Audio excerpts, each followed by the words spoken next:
नमस्कार, आप देख रहे हैं समाचार नाउ हिंदी। इस वीडियो में आप देखेंगे देश और विदेश की 30 बड़ी खबरें जो आपको जाननी जरूरी है। तो इस चैनल को सब्सक्राइब करें, इस वीडियो को लाइक और शेयर करें।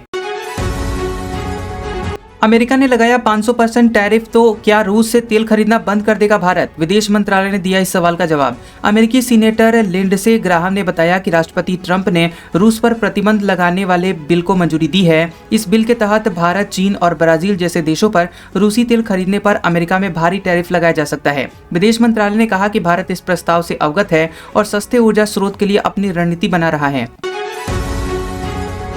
ईडी के छापे के खिलाफ ममता बनर्जी का मार्च, बोली निशाना बनाओगे तो मुझे और ताकत मिलेगी। ममता बनर्जी ने ईडी की छापेमारी के खिलाफ कोलकाता में तृणमूल कांग्रेस समर्थकों के साथ विरोध मार्च निकाला। ममता बनर्जी ने आरोप लगाया कि ईडी चुनाव से पहले टीएमसी के संवेदनशील दस्तावेजों को जब्त कर राजनीतिक प्रतिशोध कर रही है। पुलिस ने ममता बनर्जी की शिकायत पर ईडी के खिलाफ विभिन्न धाराओं में प्राथमिकी दर्ज कर औपचारिक जाँच शुरू की है।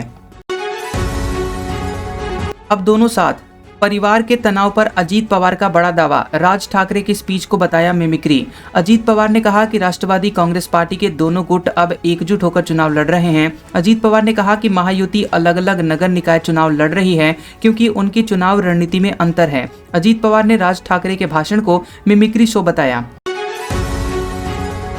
मकर संक्रांति बहाना, मकसद फिर से करीब आना। लालू यादव से मिले तेज प्रताप यादव, दिया चूड़ा दही भोज का न्योता। तेज प्रताप यादव ने दिल्ली में अपने पिता लालू प्रसाद यादव को मकर संक्रांति के लिए दही चूड़ा भोज पर निमंत्रण दिया। तेज प्रताप यादव ने बिहार के उप मुख्यमंत्री विजय कुमार सिन्हा को भी इस भोज के लिए आमंत्रित किया था। तेज प्रताप यादव ने कहा कि पर्व जोड़ने के लिए होते हैं और वे सभी राजनीतिक दलों के नेताओं को आमंत्रित करेंगे।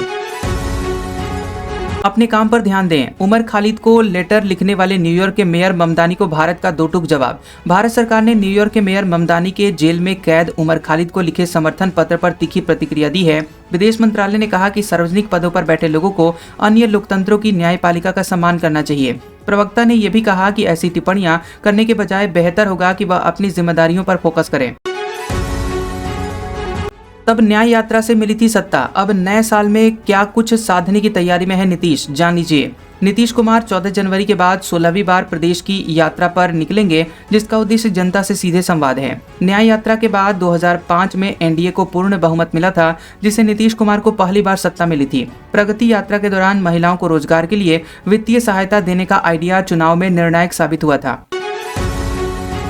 नीतीश कुमार को मिले भारत रत्न, जेडीयू राष्ट्रीय अध्यक्ष केसी त्यागी ने प्रधानमंत्री को लिखी चिट्ठी। नीतीश कुमार ने पिछले साल नवंबर में 10वीं बार बिहार के मुख्यमंत्री पद की शपथ ली है। केसी त्यागी ने एक पत्र में कहा है कि नीतीश कुमार बिहार और देश के प्रति अपने योगदान के लिए भारत रत्न के हकदार हैं। भारत रत्न पुरस्कार जीवित व्यक्तियों को बहुत कम बार दिया गया है। तुर्कमान गेट हिंसा मामले में 12 हुए गिरफ्तार, 10 सोशल मीडिया इन्फ्लुएंसर भी दिल्ली पुलिस के रडार पर। दिल्ली के तुर्कमान गेट इलाके में पुलिस टीम पर हुए पथराव मामले की जांच के लिए विशेष टीम गठित की गई है। पुलिस ने सोशल मीडिया पर माहौल बिगाड़ने वाले 10 प्रमुख इन्फ्लुएंसरों की सूची तैयार कर नोटिस जारी किए हैं। जांच में खालिद मलिक, सईद, उमैर अली, आमिर रिजवी और सलमान खान जैसे सोशल मीडिया व्यक्तियों के नाम सामने आए हैं। फ्लाइट से ला रहे थे 43 करोड़ रुपए का गांजा, दिल्ली एयरपोर्ट पर कस्टम ने शातिर बदमाशों को रंगे हाथों पकड़ा। आईजीआई पर कस्टम विभाग ने बैंकॉक से आए 4 भारतीय यात्रियों से भारी मात्रा में गांजा और विदेशी सिगरेट बरामद की है। कुल 43 किलो 135 ग्राम गांजा और 76 डंडा गोल्ड फ्लैग ब्रांड की विदेशी सिगरेट जब्त की गई है, जिनकी कीमत 43 करोड़ है। आरोपियों ने एनडीपीएस एक्ट की धारा 8 का उल्लंघन किया है। उनके खिलाफ धारा 20, 23 और 29 के तहत मामला दर्ज किया गया है। चर्च में तोड़फोड़, सैकड़ों गिरफ्तारियां, चीन में ईसाइयों के पीछे आखिर क्यों पड़ी है जिनपिंग की पुलिस? चीन में अंडरग्राउंड चर्च आंदोलन में शामिल ईसाई नेताओं और सदस्यों को गिरफ्तार किया जा रहा है। यायांग चर्च की इमारत को तोड़ा जा रहा है और कई चर्च सदस्यों को हिरासत में लिया गया है। चीनी सरकार उन चर्चों को खत्म करने का प्रयास कर रही है जो कि कम्युनिस्ट पार्टी की विचारधारा से मेल नहीं खाते हैं। बिहार में महागठबंधन टूट की कगार पर, एनडीए राज्यसभा की 5वीं सीट के लिए कर रही है गुणागणित। बिहार से अप्रैल में राज्यसभा की 5 सीटें खाली हो रही हैं, जिसमें 4 एनडीए और 1 महागठबंधन के पास है। बिहार विधानसभा में कुल 243 सदस्य हैं, जिनमें एनडीए के 202 और महागठबंधन के 35 विधायक हैं। राज्यसभा चुनाव में हर सीट जीतने के लिए 41 वोट जरूरी हैं, जिससे एनडीए 4 सीटें आसानी से जीत सकता है।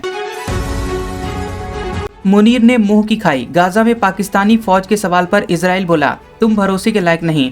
राष्ट्रपति ट्रंप ने गाजा में शांति और सत्ता हस्तांतरण के लिए अंतर्राष्ट्रीय स्थिरीकरण बल की प्रस्तावना की थी। इजराइल ने स्पष्ट किया है कि वह पाकिस्तानी सेना को गाजा स्थिरीकरण बल में शामिल करने के लिए सहज नहीं है। इजराइल के राजदूत ने कहा कि गाजा में तब तक कोई स्थिरीकरण बल तैनात नहीं हो सकता जब तक हमास नष्ट नहीं हो जाता।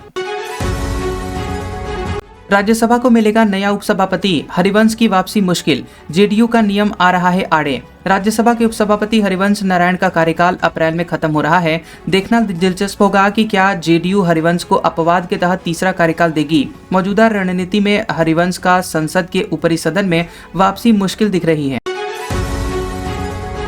पैसे ले लो और देश दे दो। ग्रीनलैंड के हर नागरिक को 1 करोड़ तक का ऑफर दे सकते हैं डोनाल्ड ट्रंप। अमेरिका ग्रीनलैंड को अपने इसमें मिलाने की योजना बना रहा है और ट्रंप ऐसा किसी भी कीमत पर करना चाहते हैं। ट्रंप की टीम ग्रीनलैंड के लोगों को अमेरिका में शामिल होने पर एक मुफ्त भुगतान देने पर चर्चा कर रही है। व्हाइट हाउस के अधिकारी प्रति व्यक्ति 10,000 से लेकर के 1 लाख डॉलर तक की रकम देने के विकल्पों पर विचार कर रहे हैं।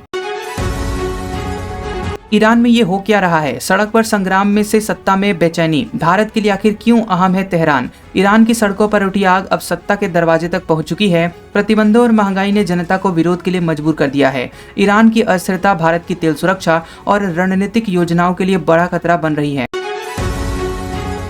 विदेश मंत्री एस जयशंकर आखिर क्यों गाड़ी से न्यूयॉर्क पहुंचे? 670 किलोमीटर किया बाई रोड सफर। सितंबर में अमेरिकी सरकारी शटडाउन के कारण उड़ानें रद्द होने पर जयशंकर को सड़क मार्ग से यात्रा करनी पड़ी थी। जयशंकर को कनाडा अमेरिका सीमा पर डिप्लोमेटिक सिक्योरिटी सर्विस के एजेंटों ने रिसीव किया। मैनहट्टन तक लगभग 7 घंटे की रोड ट्रिप 27 सुरक्षा एजेंटों की मौजूदगी में संपन्न हुई। ईरान की बागी जनता के लिए मसीहा बनेंगे एलन मस्क। ईरानी पत्रकार मासीह अली नेजाद ने मांगी मदद। ईरान में जारी विरोध प्रदर्शन 12वें दिन में प्रवेश कर चुकी है और जनता का गुस्सा लगातार बढ़ता जा रहा है। प्रमुख पत्रकार मासीह अली नेजाद ने दुनिया से ईरान में विरोध का समर्थन करने और एलन मस्क से मदद मांगी है। ईरान सरकार ने विरोध के कारण इंटरनेट बंद कर दिया है, जिससे लोगों की आवाज बाहर नहीं जा पा रही है। दिल्ली में एक और पत्थरबाज हुआ गिरफ्तार। पथराव करने वाली महिलाएं भी कैमरे में कैद। तुर्कमान गेट केस में बड़े अपडेट। तुर्कमान गेट हिंसा मामले में अब तक कुल 12 आरोपियों को गिरफ्तार किया जा चुका है, जिनमें एक नाबालिग भी शामिल है। मोहम्मद इमरान उर्फ राजू को हाल ही में गिरफ्तार किया गया है, जो कि सुल्तानपुरी इलाके का रहने वाला है। पत्थरबाजी में महिलाओं को भी भागीदारी उनकी सामने आई है, जिनकी पहचान वीडियो के आधार पर हुई है। ईरान भर में फैली बगावत की आग। सड़क पर लग रहे तनाशाह मुर्दाबाद के नारे। वीडियो बता रहे ये महाविद्रोह है। ईरान में बढ़ती हुई महंगाई और खराब अर्थव्यवस्था के कारण शुरू जनता का विरोध प्रदर्शन और फैलता जा रहा है। ईरान सरकार ने इंटरनेट और अंतर्राष्ट्रीय टेलीफोन सेवाएं बंद कर दी हैं और देश में संचार व्यवस्था बाधित कर दी है। हिंसा में कम से कम 42 लोगों की जान गई है और हजारों लोगों को हिरासत में लिया गया है।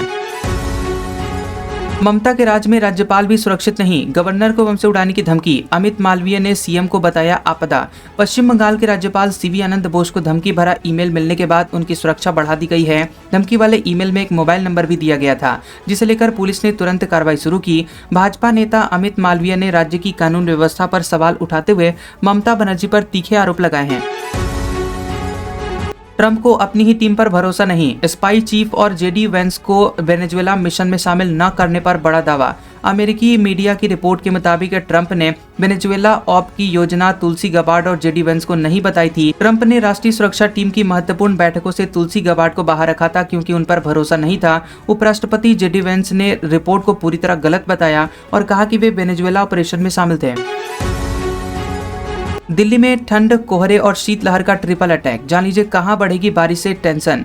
यूपी उत्तराखंड का क्या है हाल? दिल्ली एनसीआर समेत उत्तर भारत में भीषण सर्दी, कोहरा और शीतलहर का प्रकोप लगातार जारी है। 9 जनवरी को दिल्ली, हरियाणा और पंजाब में घना कोहरा और शीतलहर की स्थिति बनी रहेगी, जिससे लोगों को ठंड सताएगी। मौसम विभाग ने उत्तर पश्चिम भारत और बिहार में अगले 5 से 7 दिनों तक घने कोहरे का अलर्ट जारी किया है।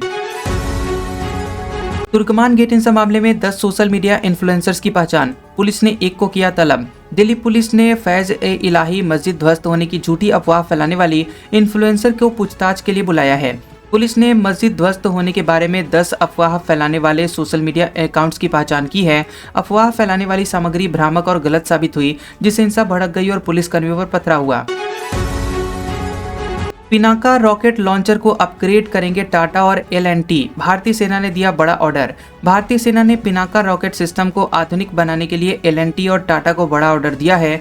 एल&टी पिनाका के पुराने इलेक्ट्रॉनिक और मैकेनिकल सिस्टम को बदलकर तकनीकी अपग्रेड करेगी और रखरखाव करेगी। पिनाका सिस्टम के ओवरहॉल और अपग्रेड के लिए पहली बार इन सर्विस आर्टिलरी सिस्टम में पीपीपी मॉडल अपनाया गया है। सड़क पर गाड़ियां आपस में बात करेंगी, दुर्घटना कम होगी, ऐसा करने जा रही है सरकार। केंद्रीय मंत्री नितिन गडकरी ने बताया कि वाहन से वाहन संचार प्रौद्योगिकी से सड़क दुर्घटनाएं कम हो सकती हैं। दूरसंचार विभाग ने V2V कम्युनिकेशन के लिए आवश्यक स्पेक्ट्रम के उपयोग को सैद्धांतिक मंजूरी दी है। वाहन एक दूसरे को रियल टाइम अलर्ट प्राप्त करेंगे, जिससे कि ड्राइवर समय रहते जरूरी कदम उठा सकेंगे।